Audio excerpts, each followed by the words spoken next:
دوسری جو فکر کی روش ہے وہ ہے تشبیہ، کہ خدا کے لیے تشبیہ تراشیں، خدا ایسا ہے اور خدا ویسا ہے، خدا جسم رکھتا ہے، خدا چاند جیسا ہے، بدر کامل جیسا ہے، خدا عرش پہ بیٹھتا ہے، خدا کرسی پہ بیٹھتا ہے۔ تشبیہ کے بھی ہزاروں طریقے، پوری بت پرستی کی بنیاد اسی پر ہے۔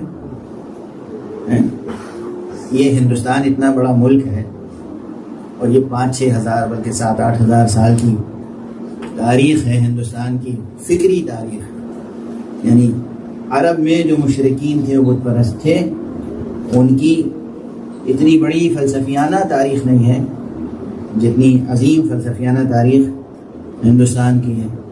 ویداز سے لے کر، اپنشد سے لے کر، اسمرتیز سے لے کر، اور پھر گیتا تک۔ گیتا جو ہے وہ گویا فلسفہ عمل ہے، اور اپنشد جو ہے وہ فلسفہ علم ہے۔ وہاں مفاہیم اور علوم کی بحثیں ہیں اور گیتا میں عمل کی بحثیں۔ اب یہ سب جو ہے وہ ویداز، اپنشد، قرآن، یہ سب اپنی جگہ، اور ایک سے ایک سائنسداں پیدا کیے ہندوستان میں، پیدا کیے نہیں کیے، میتھمیٹیشینز پیدا کیے، تب بھی، ماضی میں بھی اور اب بھی۔ بزنس میں، سائنس میں، ٹیکنالوجی میں، کمپیوٹر سائنس میں، آج آئی ٹی کی فیلڈ میں پوری دنیا میں ہندوستان کی ذہانتیں کتنی کام کر رہی ہیں یا نہیں ہیں؟ ایک محسوس حقیقت ہے نا۔ یہ جو سائنس اور ٹیکنالوجی کی اور فلسفی کی باریک سے باریک بات سمجھ لیتے ہیں، انہیں اللہ کی توحید سمجھ میں کیوں نہیں آتی؟ کیا سب کے سب نعوذ باللہ بددیانت ہیں؟ نعوذ باللہ میں نے اس لیے کہا کہ انسان ہے، ہر انسان کو بحیثیت انسان آپ اصل اولی یہ نہیں ہے کہ آپ اسے خطا کار سمجھیں۔ صرف مسلمان کی بات نہیں ہے، کوئی انسان آپ کے سامنے آئے اور وہ کوئی بات کہے تو آپ کا علم اخلاق اور آپ کا قانون اور آپ کا کامن سینس، کامن پروڈنس کیا کہتا ہے؟ آپ پہلے سچ کا احتمال دیں گے یا جھوٹ کا؟ کیا بات ہے، سبحان اللہ، سبحان اللہ۔ ایک انسان ہے سامنے، وہ آپ سے کچھ کہہ رہا ہے، اصل اولی کیا ہے، بنیاد کیا ہے؟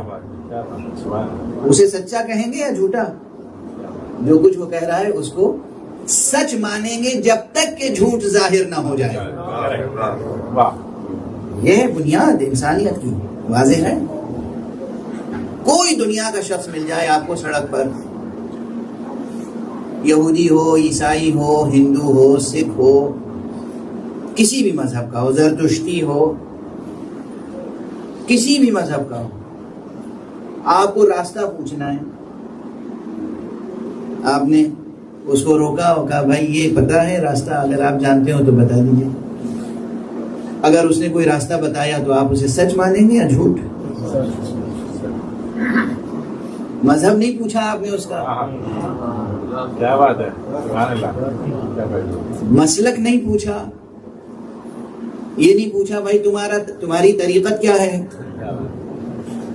چشتیہ سلسلے میں ہو کہ قادریہ سلسلے میں ہو، نقش بندیہ سلسلے میں ہو کہ اویسیہ سلسلے میں ہو کہ شاذلیہ سلسلے میں ہو۔ فقہ نہیں پوچھی، حنفی ہو، مالکی ہو، شافعی ہو، عبادی ہو، حنفی ہو، جعفری ہو، زیدی ہو۔ دین نہیں پوچھا، مسلمان ہو، عیسائی ہو، یہودی ہو، کچھ نہیں پوچھا، ایک انسان ہے، آپ نے پتہ پوچھا۔ اب جو اس نے جواب دیا آپ سچ مانیں گے یا جھوٹ؟ کیا کہنے، سبحان اللہ۔ اس کے معنی یہ ہے کہ کسی بھی انسان کا کوئی بیان اگر سامنے آتا ہے تو اس کو پہلے سچ مانیں گے جب تک کہ جھوٹ ظاہر نہ ہو۔ کیا بات ہے، سبحان اللہ۔ واضح ہے، یہ ہے اصل اولی۔ تو اب اتنے ہندوستان کے لوگ اگر انہیں توحید سمجھ میں نہیں آتی تو یہ تو نہیں کہ سب واقعاً بددیانت ہیں، سمجھنا نہیں چاہتے ہیں، نہیں سمجھنے کی سنجیدگی سے کوشش کی، یہ چیز اتنی مشکل ہے کہ سمجھ میں نہیں آئی۔ سبحان اللہ۔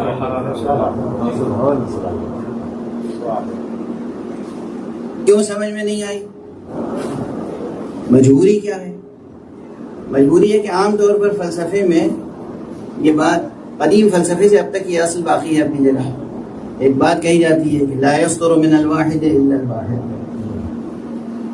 ایک چیز سے ایک ہی چیز پیدا ہو سکتی ہے، ایک کاز سے ایک ہی ایفیکٹ پیدا ہو سکتا ہے۔ اور لا آف کازیشن جو ہے، کاز اینڈ ایفیکٹ کا، علت و معلول کا، سبب اور مسبب کا یہ فلسفہ، یہ چھایا ہوا ہے عقل انسانی پر۔ ہم نے کوئی چیز اس کائنات میں نہیں دیکھی جس کی علت نہ ہو۔ معلولات کی دنیا ہے نا یہ، جو کچھ بھی ہم دیکھتے ہیں ہر چیز کی کوئی علت ہے، واضح ہے سب کا تجربہ۔ اور یہ بھی دیکھتے ہیں کہ آم کا بیج بوئیں گے تو آم ہی ملے گا، ایسا درخت یہاں نہیں ہو سکتا کہ درخت ایک ہو، ہر طرح کے پھل اسی کی شاخوں میں مل جائیں، ٹھیک ہے۔ آگ جلائیں گے گرمی ہوگی، یہ ممکن نہیں کہ آپ آگ جلائیں اور اس سے ایک طرف گرمی پیدا ہو اور دوسری طرف سردی پیدا ہو، ٹھیک ہے، ساتھ ساتھ چل۔ تو آپ یہ ملاحظہ فرمائیں کہ عقل انسانی، ذہن انسانی، تجربہ انسانی میں یہ ہے کہ ایک چیز کی علت سے ایک ہی شے پیدا ہو سکتی ہے، اور جیسی علت ہوگی ویسا ہی معلول ہوگا، جیسا سبب ہوگا ویسا ہی مسبب ہوگا، ویسا ہی مسبب ہوگا، ٹھیک ہے۔ اب زندگی کی ضرورتیں اور کائنات کی حقیقتیں تو مختلف و متضاد ہیں۔ ہمیں علم بھی چاہیے، ہمیں پیسہ بھی چاہیے، ہمیں اولاد بھی چاہیے، ہمیں زندگی بھی چاہیے، ہمیں موت بھی چاہیے۔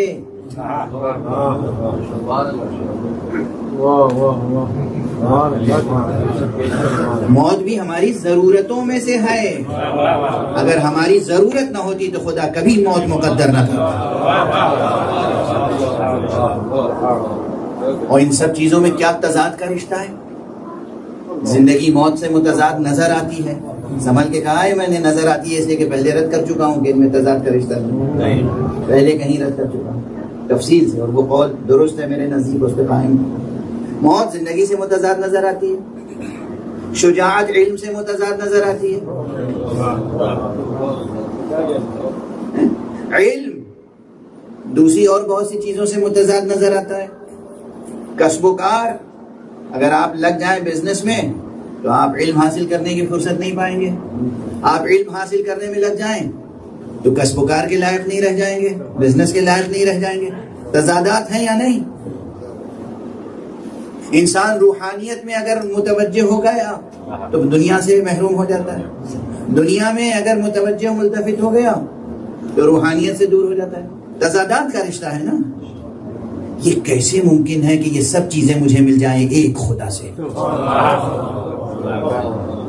اس لیے وہاں یہ پیدا ہوئی کثرت۔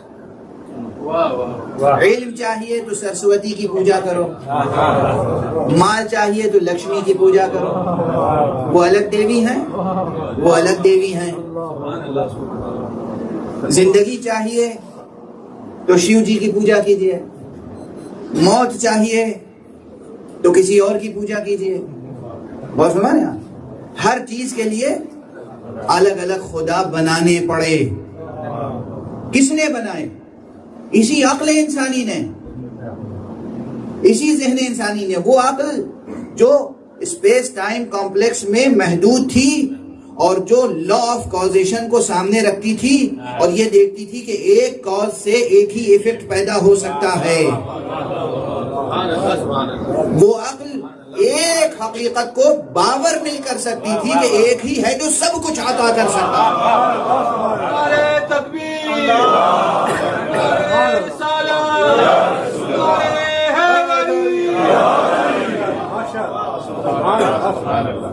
اب سمجھ میں آ رہی بات کہ ایک سے ایک بڑے سے بڑا فلسفی پیدا ہوا ہے ہندوستان میں، فلاسفر ہے، جینوین فلاسفر ہے، جینوین سائنٹسٹ ہے، جینوین میتھمیٹیشین ہے، اور زندگی میں برتاؤ دیکھیے، اخلاق ہے، ایمانداری ہے، دیانت داری ہے، سب کچھ ہے۔ جو آپ سے بزنس کرنے میں ایک پیسے کی بددیانتی نہیں کرتا وہ دین میں کیوں بددیانتی کرے گا؟ اس لیے صرف یہ سمجھنا کہ نہیں بددیانت ہے یہ درست نہیں ہے. ہمدردانہ طور پر سوچنا پڑے گا کہ توحید کی راہ میں ان کی مشکل کیا ہے. اور مشکل ہے جہاں اور بہت سی مشکلیں ہیں وہاں یہ بھی ایک مشکل ہے کہ سمجھ میں نہیں آتی بات کہ ایک ہی زندگی بھی دیتا ہے موت بھی، ایک ہی ہے جو اولاد دیتا بھی ہے اور لے بھی لیتا ہے، ایک ہی ہے جو علم بھی دیتا ہے مال بھی دیتا ہے، ہر چیز ایک ہی دینے والا ہے. یہ بات سمجھ میں نہیں آتی عام طور پر. اس طرح کی فکری مشکلوں کے نتیجے میں کوئی تعطیل و تعطل کا شکار ہو جاتا ہے، سمجھ ہی میں نہیں آتی بات. لا ادری، کوئی تشبیہات کی طرف جاتا ہے اور پھر ہر ضرورت کے لیے ایک علت سمجھ میں آتی ہے اور اس علت کو مجرد درجے پہ لے جا کے بھی سوچتا ہے تو اس کو کوئی پیکر عطا کرتا ہے تو پھر وہ مورتیاں سجانا شروع کرتا ہے. اور ہمارے یہاں یہ دو انتہائیں وہ تھیں جن میں ذہن انسانی بٹا ہوا تھا. اگر ان دونوں انتہاؤں سے ذہن انسانی کو کسی نے آزاد کیا ہے تو وہ محمد مصطفیٰ صلی اللہ علیہ وآلہ وسلم کی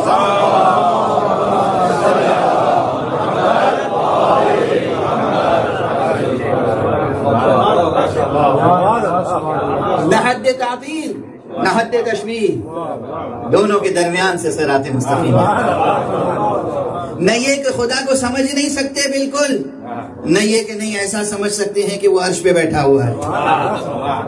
نہ وہ حد نہ یہ حد، یعنی وہ حقیقت کبریٰ جس حد تک انسانی پرسپشن میں کے دائرے میں آ سکتی تھی وہ لانے کی خدمت مصطفیٰ نے انجام دی.